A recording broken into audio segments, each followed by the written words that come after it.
Well, after looking up this card, it turns out it is a gtx260. It's a Dell specific model. It only has one 6-pin power on the end, which is handy in the case of a Dell case, I suppose, where you can't get the other connectors in there. Heatsink is a bit different as well. It's sort of more of a square one to a normal GTX260. I'll just get another GTX260 to show you. That's a normal GTX260. The fan in it there, and the two 6-pin power connectors, not just one, with a back plate on the back. Look, that's the reference design. That, something like that, is your Dell design. It's a much shorter card as well. Of course, you compare that. Grab this one.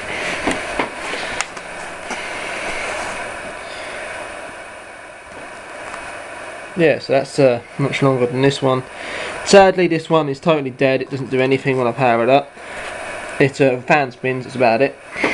The thermal paste is horrible, and all the thermal pads are starting to break down as well. So yeah, well, see, you can try the hot air gun trick, but that's only temporary. 9 times out of 10, the actual GPU has failed, and heating it up will get the solder joints between the silicon and the substrate to reconnect together temporarily. They're not melted or fused in any way, they're just sitting there because it expands, and they stay there for a bit, and as soon as the thing heats up and does a few thermal cycles, it will just come apart again, and then the card's dead again. So as Lewis Rossman says, heat gunning or reballing the same GPU on a graphics card that's dead isn't ever going to work, not properly. You might get 3 months out of it or so maximum. It's only good to tide you over. We'll also just do a YouTube review of the card for the hell of it, which is what we might do here. I'll see. It might not be the GPU. It's lots of other things, of course, that could be wrong with it.